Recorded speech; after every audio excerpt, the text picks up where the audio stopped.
கதை கேட்க நீங்க வந்துட்டீங்களா? கதை சொல்ல நானும் வந்துட்டேன். இன்னைக்கு நம்ம பார்க்க போற டிராமாவோட ஒன்லைன் என்ன அப்படின்னு பாத்தீங்கன்னா, கூடயே வாழ்ந்துகிட்டு இருக்க புருஷன்காரன் பயங்கரமா துரோகம் பண்ணிக்கிட்டு இருக்கான் அப்படின்னு தெரிஞ்சு ஹீரோயின் வந்துட்டு என்ன பண்றதுன்னு முழிச்சுக்கிட்டு இருக்கா. ஆனா அந்த டைம்க்கு கடவுளே இவளுக்கு வாய்ப்பு கொடுத்த மாதிரி இன்னொரு வாட்டி திரும்பவும் அவளோட லைஃப்ல அவ பண்ண தப்ப எல்லாத்தையும் திருத்தி பண்ணிக்கிறதுக்கு கடவுளே ஒரு வாய்ப்பு கொடுக்குறாரு. அவளோட லைஃபை என்ன மாதிரி மாத்தி அமைச்சுக்கிறா, புருஷன்காரனை பழி வாங்குறா அப்படின்றதுதான் கதை. சோ இப்போ வாங்க நம்ம என்னைக்கான வீடியோவை பார்க்கலாம். எப்பயும் சொல்றதா இப்பயும் சொல்றேன், எஸ்எஸ் வாய்ஸ் ஓவரை சப்ஸ்கிரைப் பண்ணுங்க, பார்த்ததுக்கு அப்புறம் லைக் பண்ணுங்க, மறக்காம போறதுக்கு முன்னாடி எக்ஸ்பிளனேஷன் இப்படி இருக்குன்னு சொல்லிட்டு கமெண்ட் பண்ணிட்டு போங்க. ஸ்டார்டிங் சீன்லயே என்ன காட்டுறாங்க அப்படின்னு பார்த்தா, நம்ம ஹீரோயினும் இன்னொரு பொண்ணும் வந்து சேர்ந்து போயிட்டு இருந்த கார் ஆக்சிடென்ட் ஆயிடுது. ஸோ ரெண்டு பேரையுமே ஹாஸ்பிட்டலுக்கு வேக வேகமா கூட்டிட்டு வராங்க. நம்ம ஹீரோயினோட புருஷன்காரன் தான் கூட்டிட்டு வரான். அப்ப இன்னொரு பொண்ணுன்னு ஒருத்தி சொன்னேன் இல்லையா, ஹீரோயினோட ஃப்ரெண்டு, அவளோட பேரு வந்து ஷிஷி. அவளதான் வந்து புருஷன்காரன் வேக வேகமா கூட்டிட்டு போயிட்டு இருக்கான். ஏன்னா அவ பிரெக்னெண்டா இருக்கா போல. அதே நேரத்துக்கு நம்ம ஹீரோயினையும் வந்து நர்ஸுங்க கூட்டிட்டு வராங்க. நம்ம ஹீரோயினுமே பிரெக்னெண்டா இருக்கா. இந்த நேரம் கூட என்னோட புருஷன் வந்துட்டு அவனோட லவ்வரை தான் காப்பாத்தணும்னு நினைக்கிறான். என்ன காப்பாத்தணும்னு அவன் நினைக்கல போல அப்படின்னு சொல்லி மனசு கஷ்டப்பட்டுக்கிட்டே ஹீரோயின் வரா. அந்த டைமுக்கு ஹாஸ்பிட்டல்லயே என்ன சொல்றாங்கன்னா, இப்போதைக்கு ஒரே ஒரு சர்ஜன் தான் இருக்காரு, ஒரே ஒரு ஆபரேஷன் தியேட்டர் தான் அவைலபிளா இருக்கு, யாருன்னா ஒருத்தருக்கு தான் ஃபர்ஸ்ட் பண்ண முடியும் அப்படின்னு சொல்றாங்க. ஹீரோயினோட புருஷன்காரன் கொஞ்சமா குழம்புறான். இருந்தாலுமே வந்து கடைசி நேரத்துல என்ன பண்றான் அப்படின்னு பார்த்தா, ஸ்ரீஷி தான் பிரெக்னெண்டா இருக்கா, அதனால இவளுக்கு தான் வந்துட்டு சீக்கிரமா வந்து நம்ம சர்ஜரி பண்ணணும், சோ இவளையே ட்ரீட் பண்ணுங்க அப்படின்னு சொல்லி ஷீஷிய உள்ள அனுப்பிடுறான். ஹீரோயின் மனசுக்குள்ள ரொம்ப கஷ்டமாயிடுது. இப்போதைக்கு சாகுற நிலைமையில கூட இந்த நேரமும் உன்னோட ஃபர்ஸ்ட் சாய்ஸ் அவளாதான் இருக்கால அப்படின்னு ஃபீல் பண்றா. உங்க ரெண்டு பேரையும் நம்பி நான் பெரிய தப்பு பண்ணிட்டேன், கடவுள் வந்துட்டு எனக்கு இன்னொரு சான்ஸ் கொடுத்தாரு அப்படின்னா கண்டிப்பா அந்த லைஃப்லயாவது நான் என்னோட தப்பு எல்லாம் திருத்திப்பேன் அப்படின்னு சொல்லிட்டு அப்படியே ஹீரோயின் கண்ணு மூடுறான். அதோட அடுத்த செகண்ட் கண்ணை விரிச்சு பாக்குறா. பார்த்தா அவ 2 வருஷத்துக்கு பின்னாடி போயிடுறா. உண்மையாவே கடவுளுக்கு என்னோட வேண்டுதல் கேட்டுடுச்சுன்னு நினைக்கிறேன். அதனாலதான் இந்த வாட்டி எனக்கு வந்துட்டு எல்லாத்தையும் திருத்திக்கிறதுக்காக ஒரு சான்ஸ் கொடுத்திருக்காரு. இந்த வாட்டி எல்லாத்தையுமே நான் சரியா பண்ணுவேன். என் லைஃப்ல என்னையும் ஒருத்தன் டேக் கேர் பண்ணிக்கணும், என்னையும் ஒருத்தன் உண்மையா காதலிக்கணும், எனக்குன்னு ஒரு குடும்பம் அப்படின்ற எல்லா ஆசையும் இருக்கு. அது எல்லாத்தையும் நான் விட்டு கொடுக்க மாட்டேன். கண்டிப்பா நான் அது எல்லாத்தையும் என்னோட லைஃப்ல அச்சீவ் பண்ணுவேன் அப்படின்னு சொல்றா. நம்மளோட ஹீரோயின் யாரு அப்படின்னு பார்த்தா, இவ வந்து ஒரு ஆக்ட்ரஸ். அது மட்டும் இல்லாம இவளோட புருஷன்காரன் இருக்கான் இல்லையா, அவன் வந்து ஒரு ப்ரொடக்ஷன் கம்பெனி வச்சிருக்கான். அந்த ப்ரொடக்ஷன் கம்பெனில தான் ஹீரோயின் எல்லா படமுமே நடிச்சு கொடுத்துக்கிட்டு இருக்கா. அதே நேரத்துக்கு இவங்க ரெண்டு பேரும் லவ் பண்ணிட்டு இருந்திருக்காங்க. அப்ப அவன் பெருசா ஒண்ணும் இல்லாதவனாதான் இருந்திருக்கான். இவதான் ப்ரொடக்ஷன் கம்பெனி எல்லாம் ஸ்டார்ட் பண்ணி கொடுத்துருக்கா. அதுக்கப்புறம் தான் அவன் பெரிய ஆளா ஆயிருக்கான். இந்த வருஷத்துக்கான பெஸ்ட் ஆக்ட்ரஸ் அவார்டு நீங்க தான் மேடம் வாங்குறீங்க. இன்னும் 10 நாள்ல வந்துட்டு அந்த ஃபங்க்ஷன் இருக்கு அப்படின்னு சொல்றாரு. அந்த நாள் தான் வந்து உன் கூட நான் வாழற கடைசி நாளா இருக்கும் அப்படின்னு சொல்லி ஹீரோயின் ஒரு முடிவுக்கு வரா. ஒரு புருஷனும் அவங்க பொண்டாட்டிய முன்னேற்றத்துக்காக ரொம்ப பாடுபடுவாங்க, இல்ல அவங்களோட சந்தோஷத்துக்காக ரொம்ப கஷ்டப்படுவாங்க. ஆனா எனக்கு கிடைச்ச புருஷன் அப்படி கிடையாது. ஸ்ரீஷியோட சந்தோஷத்துக்காகவும் அவளை முன்னேற்றத்துக்காகவும் தான் அவனோட மொத்த உழைப்பையுமே கொடுத்துக்கிட்டு இருக்கான். ஆனா அது எல்லாமே எதுல கொடுக்குறான் அப்படின்னா, என்னோட சம்பாத்தியத்துல தான் கொடுக்குறான் அப்படின்னு சொல்லி ஹீரோயின் பாக்குறா. இவளோட பில்போர்டு இருந்த இடத்துல அவளோட பில்போர்டு வச்சிருக்காங்க. அதை பார்க்கும் போது ஹீரோயினுக்கு செம கடுப்பாகுது. ஹீரோயின் நேரம் வீட்டுக்கு போறா. வீட்டுக்கு போனா புருஷன்காரன் வந்து வேலண்டைன்ஸ் டேக்காக பயங்கரமா டின்னர் எல்லாம் ரெடி பண்ணி வச்சுட்டு அசத்துறான் ஹீரோயினை. இன்னைக்கு வேலண்டைன்ஸ் டே, இன்னையோட வந்துட்டு நம்ம ரெண்டு பேரும் வந்து 10 வருஷமா ஒன்னா இருக்கோம் அப்படின்னு சொல்றான். ஹீரோயினுக்கு இப்பதான் வந்துட்டு எல்லாம் இவனை பத்தி தெரிஞ்சிடுச்சு இல்லையா, அதனால பெருசா இவ ரியாக்டே பண்ணல. இவ சைலண்டாவே இருக்கா. உனக்கு பிடிச்ச ஒயின் வாங்கியிருக்கேன், அது இதுன்னு எக்கச்சக்கமா அடுக்குறான். ஹீரோயின் எனக்கு வெறும் தண்ணி போதும், இன்னைக்கு நான் டயட்ல இருக்கேன் அப்படின்னு சொல்லிடுறா. ரெண்டு பேரும் சாப்பிட்டுக்கிட்டே இருக்காங்க. ஆனா கண்டினியூவா புருஷன்காரனுக்கு மெசேஜ் வந்துகிட்டே இருக்கு. அப்பவும் ஹீரோயின் முறைச்சு பாத்துக்கிட்டே இருக்கா. அவன் எடுக்கலாமா வேணாமா அப்படின்னு சொல்லி யோசிச்சுக்கிட்டே இருக்கான். அவனால பொறுமை தாங்க முடியாம எடுத்து பாத்துறான். அப்ப பார்க்கும் போதுதான் இந்த ஷீஷி என்ன பண்றா அப்படின்னா, அவ வந்துட்டு ஒரு நோஸ் ட்ரெஸ் மாதிரி போட்டு வீடியோ பண்ணிக்கிட்டு இருக்கா இன்ஸ்டாகிராம்ல. அதை பார்த்த உடனே இவனுக்கு செம்ம கடுப்பாயிடுது. ஒரு முக்கியமான கால் பேசணும், இதை நான் வந்துடுறேன் அப்படின்னு சொல்லி மொபைல் எடுத்துட்டு வெளில போறான். அவன் வெளியில போன உடனே ஹீரோயின் மொபைல் எடுத்து பாக்குறா. பார்த்தா இன்ஸ்டாகிராம்ல லைவ்ல பேசிக்கிட்டு இருக்கா.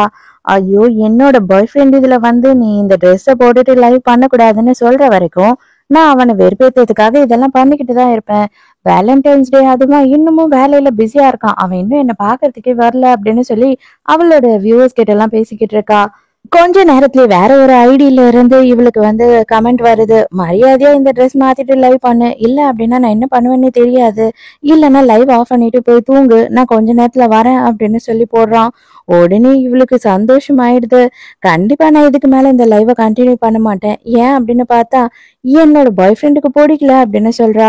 இந்த நடந்த கூத்த எல்லாத்தையும் இந்த ஹீரோயின் பாத்துட்டு இருந்தா இல்லையா, இப்பதான் உள்ள புருஷங்காரன் மறுபடியும் வரான். வந்த உடனே என்ன சொல்றான்னா, நான் டைரக்டர் ஸ்ரீ கிட்ட பேசினேன், அவர் வந்துட்டு அவரோட அடுத்த படத்துல உன்னதான் ஹீரோயினா போடணும், கண்டிப்பா நீ நடிச்சே ஆகணும் அப்படின்னு சொல்றாரு அப்படின்னு சொல்றான். அதுக்கு ஹீரோயின் என்ன கேக்குறா அப்படின்னா, தாராளமா நல்ல டைரக்டர் தான், நடிக்கலாம். ஆனா அவரோட படத்துல பயங்கரமா ரொமான்டிக் சீன் இருக்கும், நியூடா நடிக்க சொல்லுவாரு, அப்ப என்ன பண்றது அப்படின்னு இவ கேக்குறா. ஏன்னா இப்ப அந்த ட்ரெஸ்ஸ மாத்திட்டு லைவ் பண்ணு அப்படின்னு சொல்லி அவளுக்கு மெசேஜ் பண்ணா இல்லையா. இப்ப இவன் என்ன சொல்றான் அப்படின்னு பார்த்தா, இது பார், நான் என்ன அவ்வளவு மூமரா, அதெல்லாம் கிடையாது, நடிப்புன்னு வந்தா எல்லாம் நடிப்பு தான், இத வந்துட்டு நம்ம தொழிலா மட்டும்தான் பார்க்கணும், நீ தாராளமா நடி அப்படின்னும் போது, கரெக்ட் கரெக்ட், இதெல்லாம் உனக்கு பெருசா வந்துட்டு அஃபெக்ட் ஆகாதுன்னு எனக்கு நல்லா தெரியும் அப்படின்னு சொல்றா. நைட்டு வீட்டுக்கு போயிட்டு ரெண்டு பேரும் வந்துட்டு உட்காந்துக்கிட்டே தான் இருக்காங்க. ஹீரோயின் சைலண்டா உட்காந்து இவனைய பாத்துக்கிட்டு இருக்கா, இவன் வந்துட்டு அப்படியே அவ கூட சேட் பண்ணிக்கிட்டு இருக்கான். நல்லாவே தெரியுது ஷீஷி கூட தான் சேட் பண்றான் அப்படின்னு சொல்லி ஹீரோயின் என்ன கேக்குறேன்னா, உனக்கு ஞாபகம் இருக்கா, என் படத்துல வந்துட்டு சும்மா ஒரு ரெண்டு சின்ன சீன் நடிச்சா ஷீஷின்னு ஒரு பொண்ணு, உனக்கு அவள தெரியுமா அப்படின்னு சொல்லி கேட்கும்போது, தெரியுமே, அவதான் இன்ஸ்டாகிராம்ல பயங்கர பெரிய இன்ஃபுளுசர்ல இப்போ அப்படின்னு சொல்றான். ஓ, உனக்கு தெரியுமா? அதுதான் எனக்கு டவுட்டு. என்னன்னா, எனக்கு கூட அந்த அளவு ஃபாலோவர்ஸ் கிடையாது. நான் வந்துட்டு ஏக்கச்சக்கமா அவார்டெல்லாம் வாங்குற அளவுக்கு ஒரு செலிபிரிட்டியா இருக்கேன். ஆனா அவளுக்கு எப்படி அந்த அளவுக்கு ஃபாலோவர்ஸ் இருக்காங்க? அவ எப்படி இந்த அளவுக்கு வந்துட்டு இவ்ளோ சீக்கிரம் டெவலப் ஆயிட்டா அப்படின்னு சொல்லி கேக்குறா. அதுக்கு உடனே இவன் என்ன சொல்றேன்னா, அதுவா, அவளோட பாய் ஃப்ரெண்ட் அவளுக்கு பயங்கரமா ஹெல்ப் பண்றான், பயங்கரமா சப்போர்ட் பண்றான், அதனாலதான் அப்படின்னு சொல்றான். ஓ, அந்த பாய் ஃப்ரெண்ட் உனக்கு தெரியுமா அப்படின்னு சொல்லி ஹீரோயின் கேட்கும்போது, ஆமாமா, நான் ஒரு 2 3 வாட்டி பாத்திருக்கேன் அப்படின்னு போய் சொல்றான். அது இவன் தான். உடனே ஹீரோயினுக்கு எல்லாமே புரியுது. சரி, இப்ப எதுக்கு அவங்கள பத்தி நம்ம பேசிக்கிட்டு இருக்கணும், நீ படுத்து தூங்கு, நான் முக்கியமா ஒரு கிளைண்ட பாக்குறதுக்காக நைட்டு பார்ட்டிக்கு போறேன், நான் வந்துட்டு நாளைக்கு காலையில தான் வருவேன் அப்படின்னு சொல்லிட்டு இவன் கிளம்பிடுறான். ஹீரோயின் பயங்கரமா வந்து ஃபீல் பண்ணிக்கிட்டு இருக்கா. ஏன் அப்படின்னு பார்த்தா, இவங்க ரெண்டு பேருமே வந்துட்டு காலேஜ்ல இருந்து ஒன்னாவே படிச்சு லவ் பண்ணி இத்தனை வருஷமா, கிட்டத்தட்ட 10 வருஷமா ஒன்னாவே தான் இருக்காங்க. இருந்தாலும் இவ்வளவு பெரிய துரோகத்தை அவன் பண்ணுவான் அப்படின்னு சொல்லி இவ எதிர்பார்க்கல. இவங்க ரெண்டு பேருக்கும் கல்யாணம் நடந்த விஷயத்த கூட இவங்க இன்னும் வெளியில சொல்லிக்கல. அவனோட அம்மாக்கு மட்டும்தான் தெரியும் இவங்க ரெண்டு பேருக்கும் கல்யாணம் ஆயிடுச்சுன்றது. ஹீரோயினுக்கு ஆசைதான் கல்யாணம் ஆயிடுச்சுன்றத வெளியில சொல்லணும், குழந்தை பெத்துக்கணும் அப்படின்னு. ஆனா ஒரு வாட்டியும் உன்னோட கெரியரை நான் ஸ்பாயில் பண்ண விரும்பல, நீ வந்து பயங்கரமா ஷைன் ஆகணும், அதுதான் எனக்கு ஆசை அப்படின்னு சொல்லிட்டு இவ பிரெக்னென்ட் ஆனா கூட்டிட்டு போய் அபார்ஷன் பண்ணிடுவான். இதே மாதிரி கண்டினியூவா பண்ணிட்டு இருக்கான். அதனால ஹீரோயினுக்கு ரொம்ப நாளாவே இவன் மேல சந்தேகமா இருந்தது. ஆனா இவ்வளவு பெரிய துரோகத்தை பண்ணிருப்பேன்னு சொல்லிட்டு நான் எதிர்பார்க்கவே இல்லை. ஆனா இது எல்லாத்தையும் நான் இந்த வாட்டியாவது சரி பண்ணி ஆகணும் அப்படின்னு நினைக்கிறா. ஒரு 3 வருஷத்துக்கு முன்னாடி ஹீரோயின் வந்து அப்ராட்ல ஷூட்டிங் நடந்துகிட்டு இருந்திருக்கு. அவளால குளிர் தாங்க முடியல. ஆனா அப்போ அவ பிரெக்னெண்டா இருந்திருக்கா. ரொம்ப முடியாம போனதுக்கு அப்புறமா டாக்டர் என்ன சொல்றாங்க அப்படின்னா, கண்டிப்பா அந்த வெதர்ல இவங்க வந்துட்டு இருக்க கூடாது, இவங்களுக்கு சுத்தமா செட் ஆகல, நீங்க படத்தை வந்து கேன்சல் பண்ணிடுங்க அப்படின்னு டாக்டர் சொல்றாங்க. படத்தை கேன்சல் பண்ணா ஏக்கச்சக்கமான அமௌண்ட் நாங்க பே பண்ண வேண்டியிருக்கோம், கண்டிப்பா படத்தை எல்லாம் கேன்சல் பண்ண முடியாது, இந்த வாட்டி அபார்ஷன் பண்ணிடுங்க அப்படின்னு சொல்லிட்டு இவன் புருஷன்காரனே தான் எல்லாத்தையும் ஆரம்பிச்சிருப்பான். ஒரு வாட்டியும் ஒரு ரீசன் சொல்லி இவளுக்கு எக்கச்சக்கமான வாட்டி அபார்ஷன் பண்ணிட்டான். டாக்டரே வார்ன் பண்ணிடுறாரு, இதே மாதிரி கண்டினியூவா வந்து நீங்க பண்ணிக்கிட்டு இருந்தீங்க அப்படின்னா இதுக்கப்புறம் அவங்களால புள்ள பெத்துக்க முடியுமா முடியாதான்னு கூட எனக்கு தெரியல, அதுக்கு நான் கேரண்டி கிடையாது அப்படின்னு சொல்லிடுறாரு. இப்போ பிரசன்ட்ல காட்டுறாங்க. பிரசன்ட்ல ஹீரோயினுக்கு டவுட் வந்து அவ ஹாஸ்பிட்டல்ல போய் செக் பண்றா. டாக்டர் வந்து நீ பிரெக்னெண்டா இருக்கமா, ஆனா தயவு செஞ்சு வந்து இதுக்கு மேலேயும் நீ அபார்ஷன் பண்ண இல்ல மிஸ்கேரேஜ் ஆச்சு அப்படின்னா கண்டிப்பா நான் வந்து கேரண்டி இல்ல, இதுவே வந்து மெடிக்கல் மிராக்கிள் தான் அப்படின்னு சொல்லிடுறாரு. ஹீரோயினுக்கு எப்படியாவது இந்த குழந்தைய பத்தி அவன் கிட்ட சொன்னாவது திருந்துவானா அப்படின்னு சொல்லி ஹீரோயின் யோசிக்கிறா. நேரா ஆபீஸ்ல போயிட்டு அவனை பார்த்துட்டு எல்லா உண்மையும் சொல்லலாம் அப்படின்னு சொல்லி அவனோட ஆபீஸ்க்கு போறா. அங்க பார்த்தா ஆல்ரெடி ஷீஷி உள்ள இருந்து வெளியில வரா. நம்ம ஹீரோயின் உள்ள வரா. ஹீரோயின் ஷீஷிய பார்த்த உடனே வந்துட்டு செம்ம கடுப்பாயிடுறா. நான் ஒரு முக்கியமான வேலை விஷயமா தான் பேச வந்தேன், வேற ஒண்ணும் இல்ல, நான் கிளம்புறேன் அப்படின்னு சொல்லிட்டு ஷீஷி அங்க இருந்து போயிடுறா. அப்பவே ஹீரோயின் நல்லாவே எல்லா விஷயத்தையும் நோட் பண்ணிடுறா. இவங்க 2 பேரும் ஒண்ணா இருந்திருக்காங்கன்றது. நீ எதுக்காக இங்க வந்தது இது பண்ண அப்படின்னு சொல்லி கேட்கும் போது, ஒண்ணும் இல்ல நான் ஹாஸ்பிட்டல் போயிருந்தேன். ஹாஸ்பிட்டல் பக்கத்துலயே தானே உன்னோட ஆபீஸ். அப்படியே பாத்துட்டு போலான்னு வந்தேன் அப்படின்னு சொல்றா. ஹாஸ்பிட்டல் போனியா? எதுக்காக ஹாஸ்பிட்டல் போன? நீ பிரெக்னன்சி டெஸ்ட் எடுத்தியா? எதுனா தெரிய வந்ததா அப்படின்னு சொல்லிட்டு இவன் ஆர்வமா கேக்குறான். ஆனா குழந்தை ஆசையில கேக்குற மாதிரி தெரியல. உடனே ஹீரோயின் இவன் வந்துட்டு மறுபடியும் சொன்னாலும் கூட்டிட்டு போய் குழந்தைய கலைச்சு விடுறதுக்கு தான் ட்ரை பண்ணுவான். இவன் கிட்ட சொல்லக்கூடாது அப்படின்னு சொல்லி ஒரு முடிவுக்கு எடுத்துடுறா. அதெல்லாம் ஒண்ணும் இல்ல அப்படின்னு சொன்ன பிறகுதான் அவன் மூஞ்சில சிரிப்பே வருது. ஒன்னும் பிரச்சனை இல்லம்மா, நீ போய் ரெஸ்ட் எடு நல்லா வீட்டுல அப்படின்னு சொல்லிடுறான். கிளம்பி ஹீரோயின் வெளியில வரும்போது அவளோட கம்பல் ஒண்ணு மிஸ் ஆகுது. கண்டிப்பா உள்ளதான் விழுந்திருக்கும். திரும்பவும் போய் எடுத்துட்டு வந்துடலாம் அப்படின்னு சொல்லிட்டு அவனோட ஆபீஸ் ரூமுக்கு போறா. அங்க போய் பார்க்கும் போதுதான் தெரியுது, ஆல்ரெடி வந்துட்டு ஷேஷி அங்க இருந்து கிளம்புனா இல்லையா, திரும்பவும் அங்க வந்துட்டு இருக்கா. எதுக்காக நீ ஆபீஸ்க்கெல்லாம் திரும்ப திரும்ப வர அப்படின்னு அவன் கேட்கும் போது, நான் என்ன பண்றது, நான் பிரெக்னென்ட் ஆனதுல இருந்து உங்க ஞாபகமாவே இருக்கு, நானும் உங்களோட குழந்தையும் உங்களை மிஸ் பண்றோம் அப்படி இப்படின்னு சொல்லி பேசிக்கிட்டு இருக்காளா. இது எல்லாத்தையும் ஹீரோயின் கேட்டுடுறா. ஹீரோயின் போன் ட்ரை பண்ணி பாக்குற, போனை கட் பண்ணிட்டு அவன் ரொமான்ஸ் பண்ண ஆரம்பிச்சிடறான். இது எல்லாத்தையும் நேர்ல இருந்து பாக்குற ஹீரோயினுக்கு செம்ம கடுப்பாகுது. மறுநாள் புருஷன்காரனோட அம்மா வந்து ஹீரோயினை கூப்பிட்டு பேசுறாங்க. அப்ப வந்து புருஷன்காரன் தான் வந்திருக்கான். இது பாரு, எக்கச்சக்கத்துக்கு தின்னுகிட்டே இருக்காத, நான் உன்னை எதுக்கு கூப்பிட்டேன், உன்கிட்ட பேசணுன்றதுக்காக தான் கூப்பிட்டேன். நீங்க 2 பேரும் என்னதான் பண்ணிக்கிட்டு இருக்கீங்க, கல்யாணம் ஆயிடுச்சுன்னா அதையும் சொல்ல மாட்டீங்க, எங்களோட குடும்பத்துக்கு ஒரு வாரிசையும் பெத்து கொடுக்க மாட்டீங்க, நீ இப்படி தின்னு தின்னு என்ன சாதிக்க போற, பொம்பளைங்க வந்துட்டு நல்லா சாப்பிடணும்னா அதுக்கு புள்ளையும் பெத்துக்கணும்ல அப்படின்னு சொல்லிட்டு ஹீரோயினை ரொம்ப கேவலமா பேசுறாங்க. ஹீரோயினுக்கு செம்ம கடுப்பாகுது. இருந்தாலும் அவன் மனசுக்குள்ள, இன்னும் 8 நாள்ல நான் இந்த ஊரை விட்டு போக போறேன், உங்க மூஞ்சிலே முழிக்க போறது இல்ல அப்படின்னு நினைச்சுக்கிட்டு இருக்கா. அதுக்குள்ள புருஷன்காரன் என்ன பண்றான் அப்படின்னு பார்த்தா, அம்மா இதெல்லாம் பேசாத, இது எங்களோட பர்சனல் விஷயம், எங்களுக்கு எப்போ புள்ள பெத்துக்கணும்னு தோணுதோ அப்பதான் நாங்க புள்ள பெத்துப்போம் வளர்த்துப்போம், உனக்கு என்ன வந்தது, இவளை எதுவும் நீங்க குறை சொல்லாதீங்க அப்படின்னு சொல்றான்.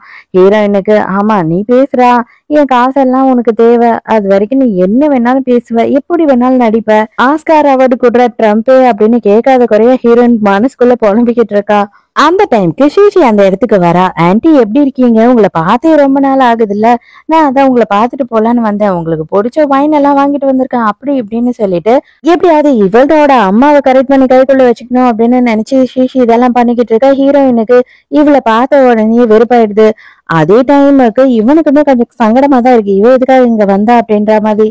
ஆன்ட்டியை பார்த்துட்டு போலான்னு தான் வந்தேன் அப்படின்னு சொல்லி அவ சொல்றாளா. அதுக்கு புருஷன்காரன் என்ன சொல்றானா, அப்படியெல்லாம் ஒண்ணும் நீ வரணும்னு அவசியம் கிடையாது, இது எங்களோட ஃபேமிலி கேதரிங், அதனாலதான் நாங்க 3 பேர் மட்டும் இருக்கோம், மரியாதை இங்க இருந்து கிளம்பு அப்படின்னு துரத்துறான். மன்னிச்சிடுங்க ஆன்ட்டி, தெரியாம நான் உங்களை பாக்கிறதுக்காக வந்துட்டேன்னா இங்க இருந்து கிளம்புற அப்படின்னு சொல்லிட்டு ஷீஷி அப்படியே சீனை போட்டு கிளம்புறா. அந்த டைமுக்கு இவனோட அம்மா என்ன பண்றாங்கன்னா, நீ பார்த்த பொண்ணும் சரியில்லை, அவளுக்கு வயித்துல ஒரு புழு பூச்சிக்கெடு கிடையாது, ஆனா நீ வந்துட்டு அவளுக்கு தான் சப்போர்ட் பண்ணிக்கிட்டு இருக்க, ஷீஷி எவ்வளவு நல்ல பொண்ணு தெரியுமா, அவளை மாதிரி ஒரு பொண்ணு கிடைக்கிறதுக்கு நம்ம கொடுத்து வச்சிருந்துருக்கணும், அவளுதான் நான் வந்துட்டு என் மருமகளாக போறேன் அப்படின்னு சொல்றாங்க. ஹீரோயினுக்கும் அதுக்கு மேல அங்க உட்காந்துட்டு இருக்கிறதுக்கு பிடிக்கல, நானும் கிளம்புறேன் அப்படின்னு சொல்லிட்டு அங்க இருந்து வேகமா எழுந்து கிளம்பி போயிடுறா. இவ வெளியில வந்து நின்னுகிட்ட குழந்தைகிட்ட பேசிக்கிட்டு இருக்கா. இவங்க எல்லாம் யாருமே உனக்கு சம்மந்தம் இல்லாதவங்க, நீ இத பத்தி எல்லாம் கவலைப்படாத, இவங்க எல்லாம் இப்படிதான் பேசுவாங்க அப்படின்னு சொல்றா.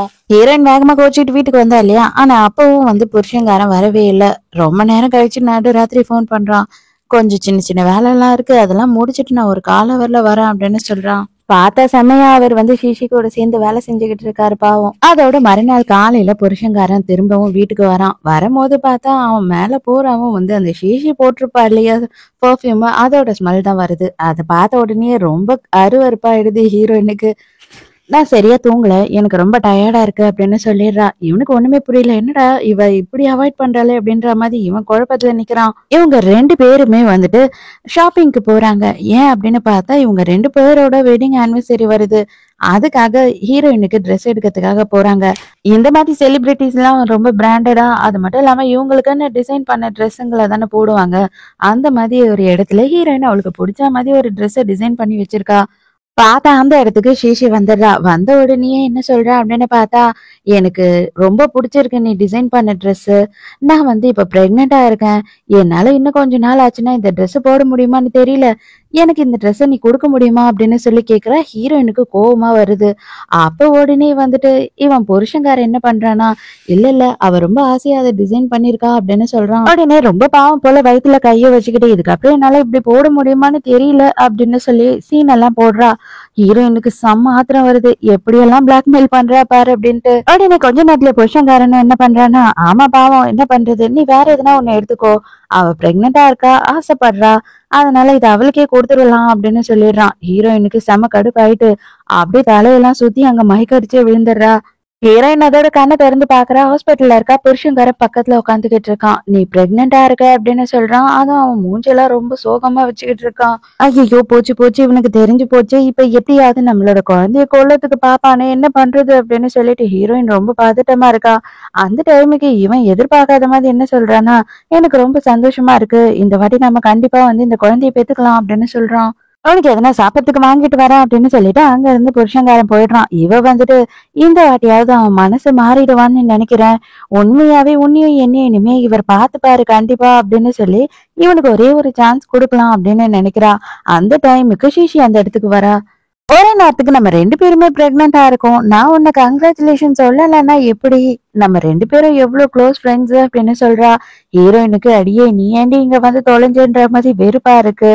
அப்ப வந்து எல்லா உண்மையும் சொல்லிடுறா. என் வயித்துல வளர்ற குழந்தைக்கு காரணமே உன் புருஷன் தான், அவன் தான் என்னோட பாய் ஃப்ரெண்டுன்னு சொல்லி. இவளுக்கு தான் எல்லாமே ஹீரோயினுக்கு ஆல்ரெடி தெரியும் இல்லையா, சைலண்டாவே இருக்கா. ஆனா அவன் என்னதான் காதலிக்கிறான், அவன் என்னதான் வந்துட்டு கல்யாணமும் இதுக்கப்புறம் பண்ணிக்க போறான், என் குழந்தையதான் அவன் வந்துட்டு அவனோட குழந்தையா அவனோட வாரிசா ஏத்துக்குவான், நீ இந்த குழந்தைய வச்சு இவன் கூட இருந்துடலாம்னு நினைக்காத அப்படின்னு யாரு சொல்றானா, ஷீஷி சொல்றா. ஏண்டி நீ பண்றது எல்லாத்தையும் எனக்கு சொல்றியா அப்படின்னு ஹீரோயின் கேக்குறா. அதுக்கு உடனே ஷீஷி என்ன சொல்றானா, சரி ஓகே, நம்ம ரெண்டு பேரும் ஒரு கேம் விளையாடுவோம், ஒரே நேரத்துக்கு ரெண்டு பேருக்குமே ஆபத்து, ரெண்டு குழந்தைக்குமே ஆபத்து அப்படின்னா அவன் எந்த குழந்தைய காப்பாத்துறான், யார காப்பாத்துறான்னு பாத்துருவோமா அப்படின்னு சொல்லிட்டு ஹீரோயினையும் புடிச்சு இழுத்துட்டு இவளுமே தரையில கவுந்தாப்புல விழுந்துடுறா. புருஷன்காரன் அப்பதான் உள்ள வரான். உள்ள வந்த உடனே இந்த சிஷி என்ன பண்றா அப்படின்னு பார்த்தா, இவ என்ன தப்பா நினைச்சுக்கிட்டா, உனக்கும் எனக்கும் கள்ள தொடர்பு இருக்கு, இந்த குழந்தைக்கே நீதான் அப்பா அப்படின்னு சொல்லி இவ தப்பு தப்பா பேசுறா. அந்த டைமுக்கு தான் இவ என்ன புடிச்சு தள்ளி விட்டுட்டா. ஆனா அவ கீழே விழல, அவ சும்மாவே நடிக்கிறா அப்படின்னு சொல்லிடுறா. ஹீரோயின் கதறா, இல்ல என்னோட குழந்தைக்கு ஏதோ ஆயிடுச்சுன்னு நினைக்கிறேன், வயிறு வலிக்குது, காப்பாத்து அப்படின்னு சொல்றா. எதுக்காக நீ இப்படி எல்லாம் நடிக்கிற, உனக்கு கொஞ்சமும் அறிவு இல்ல அப்படின்னு ஹீரோயினை திட்டிட்டு இவன் வேக வேகமா என்ன பண்றான்னா ஷீஷியை மட்டும் தூக்கிட்டு போறான். அதுக்கப்புறம் கடைசியில பார்த்தா ஒரு நர்ஸ் தான் வந்து ஹீரோயினுக்கு ஹெல்ப் பண்றாங்க. கடைசியில என்ன ஆகுது அப்படின்னா, இவளோட போன லைஃப்ல என்ன நடந்ததோ அதே மாதிரி ஒரு சுச்சுவேஷன் தான் இப்பயும் ஹீரோயினுக்கு நடக்குது.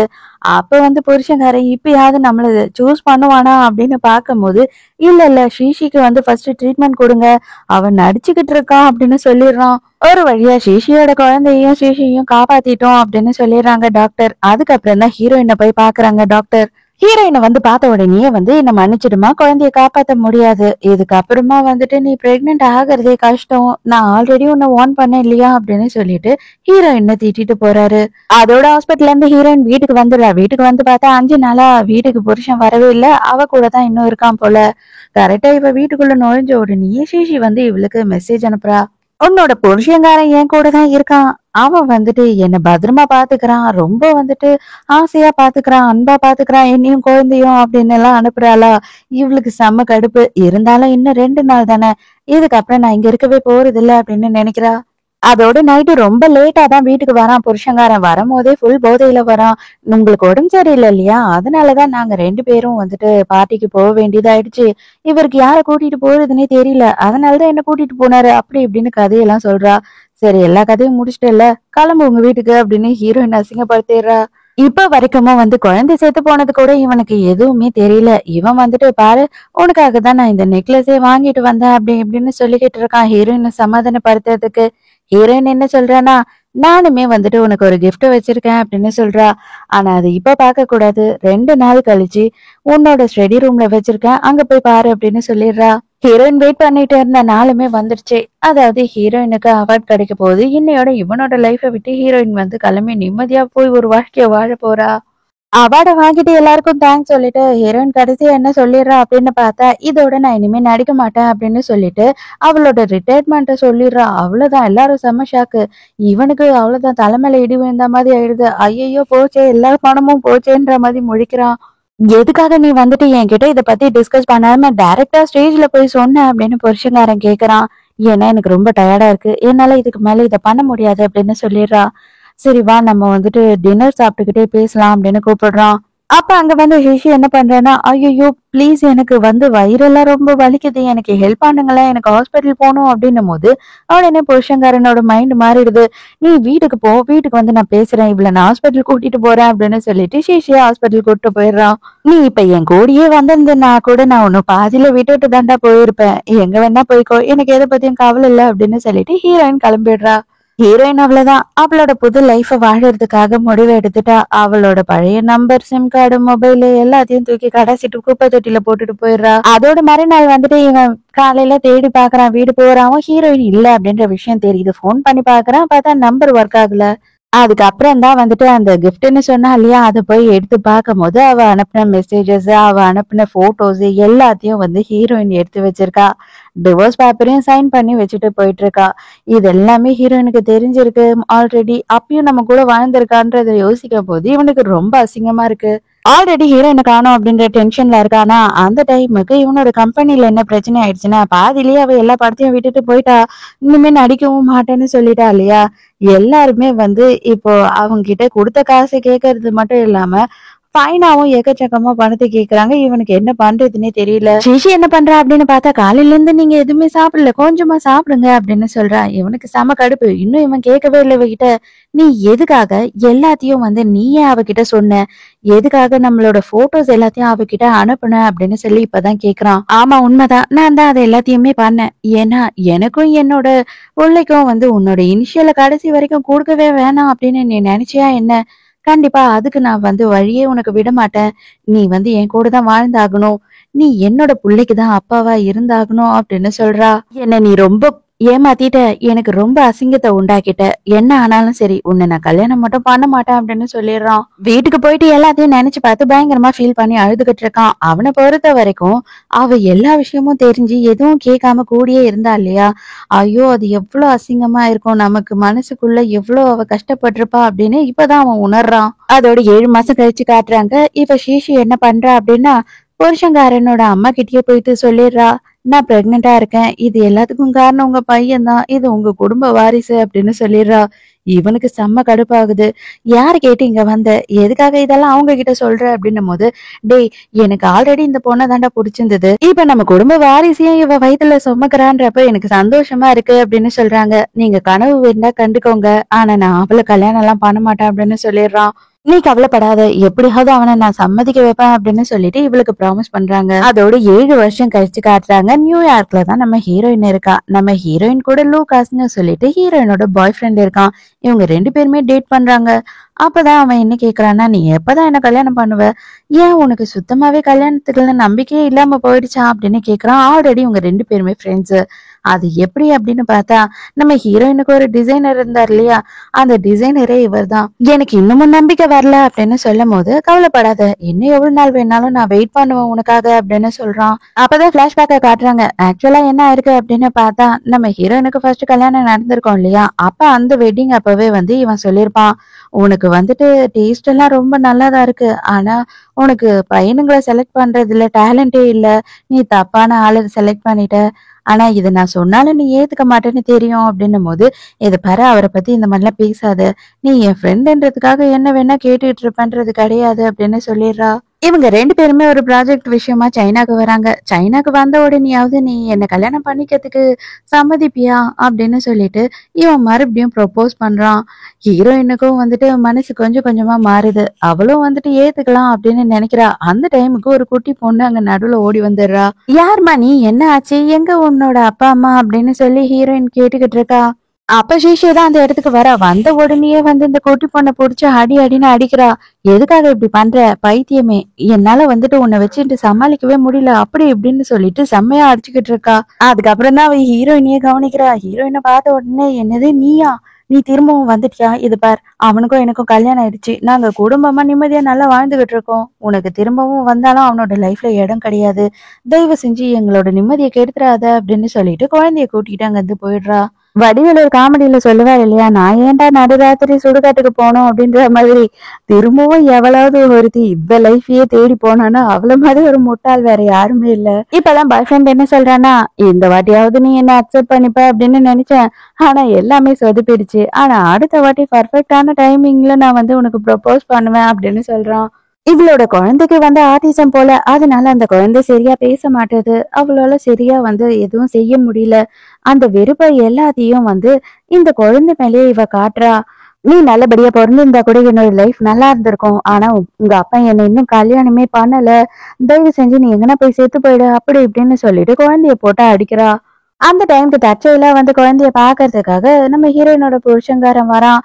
அங்க வந்த உடனே அந்த குழந்தை ரொம்ப சோகமா உட்காந்துக்கிட்டு இருக்கு. உடனே இவ என்ன பிளேட்டை மாத்துறானா, அவங்கள ரொம்ப மிஸ் பண்ற தெரியுமா, நீ அப்பப்ப குழந்தைக்காகவாவது எங்களை பாத்துட்டு போ அப்படி இப்படின்னு பேசுறா. இவனுக்கு கொஞ்சம் கூட அவ பேசுறது கூட பிடிக்கல. குழந்தைய பார்க்குக்கு கூட்டிட்டு போலாம் அப்படின்னு சொல்லிட்டு 3 பேரும் போறாங்க. அங்க பார்த்தா பார்க்ல ஹீரோயினும் பாய் ஃப்ரெண்டும் வாக் பண்ணிக்கிட்டு இருக்காங்க. பார்த்த உடனே அவன் புருஷன்காரன் செம்ம அதிர்ச்சி ஆயிடுறான். அப்ப உடனே பாய் ஃப்ரெண்ட் என்ன சொல்றானா, நாங்க சைனாக்கு ஏன் வந்தோம் அப்படின்னா இங்கதான் எங்களோட கல்யாணத்தை நடத்தணும்னு ஆசைப்படுறோம், அதுக்காக தான் வந்தோம் அப்படின்னு சொல்றானா. அவ்வளவுதான், செம்ம கடுப்பாயிடுறான் புருஷன்காரன். என்னது கல்யாணம் பண்ணிக்க போறீங்களா அப்படின்னு கேட்கும்போது, ஆமா நாங்க கண்டிப்பா கல்யாணம் பண்ணிக்கிறப்போ உங்களை கூப்பிடுறோம், இப்ப கிளம்புறோம் அப்படின்னு சொல்லி ஹீரோயின் பாய் ஃப்ரெண்டு கூட்டிட்டு போயிடுறா. அதோட மறுநாள் என்ன ஆகுது அப்படின்னு பார்த்தா, நம்ம ஹீரோயினும் பாய் ஃப்ரெண்டும் ஹோட்டல் ரூம்ல தங்கியிருக்காங்க இல்லையா, அந்த ஹோட்டல்ல வெளியில வராங்க. பார்த்தா ஷீஷி வேக வேகமா ஹீரோயின் கிட்ட சண்டை போடுறா. என் குழந்தைய என்ன பண்ண எனக்கு தெரியும், என் லைஃப கெடுக்கிறதுக்கு தானே நீ வந்திருக்க, என் குழந்தைய காணும், குழந்தை எங்க எங்க அப்படின்னு சொல்லி கேட்கும் போது, ஹீரோயின் குழந்தைய காணும்னா போலீஸ்ல கம்ப்ளைண்ட் கொடுக்கணும், என்கிட்ட கேட்டா நான் என்ன பண்ணுவேன் அப்படின்னு சொல்றா. இவன் புருஷன்காரனும் நின்னுகிட்டு இருக்கான். அவனும் எதுவுமே பேசாம சைலண்டா இருக்கான். குழந்தைய காணணும், லேட் பண்ணாம சீக்கிரமே போலீஸ் கம்ப்ளைண்ட் கொடுங்க, நானும் இவளும் நேத்துல இருந்து ஒன்னாவே தான் இருக்கிறோம், இந்த ஹோட்டல்லயே தான் இருக்கும், அது எல்லாத்துக்கும் ஆதாரம் இருக்கு, லேட் பண்ணாம சீக்கிரம் குழந்தைய கண்டுபிடிங்க அப்படின்னு சொல்லிட்டு ஹீரோயினோட பாய் ஃப்ரெண்ட் சொல்றான். அப்பதான் செக்ரட்டரி குழந்தைய கூட்டிட்டு வராரு. போலீஸ் கால் பண்ணி இருந்தாங்க.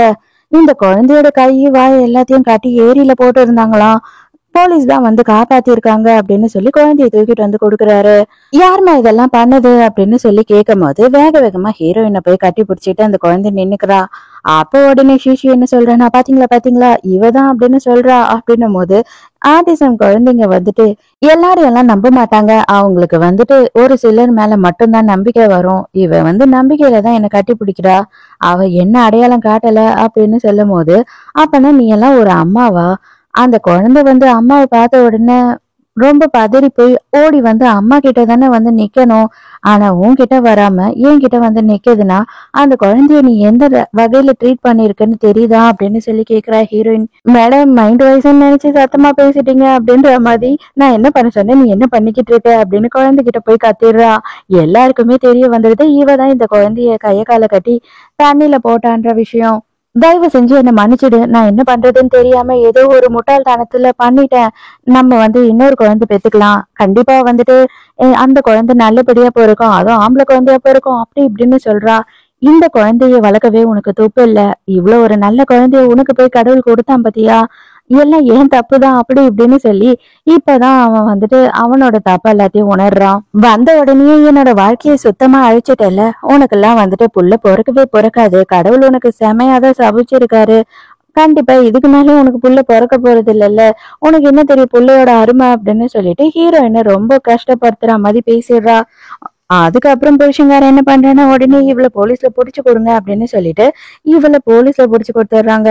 மறுநாள் ஹீரோயினை பாக்குறதுக்காக குழந்தைய கூட்டிட்டு புருஷங்காரன் வரான். வந்த உடனே என்ன சொல்றான் அப்படின்னா, தயவு செஞ்சு என்ன தப்பா நினைச்சுக்காத, குழந்தையோட ஸ்டேட்மெண்ட் வாங்கணும் அப்படின்னு சொல்லிட்டு போலீஸ் விருப்பப்படுறாங்க.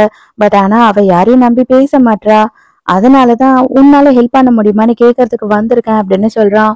பாய் ஃப்ரெண்டு நீ கிளம்பி போயிட்டு வா, நான் உனக்காக வெயிட் பண்றேன், நமக்கு ஈவினிங் ஃபிளைட் இருக்கு, சீக்கிரமே வந்துரு அப்படின்னு சொல்லி ஹீரோயினை அனுப்பி வைக்கிறான்.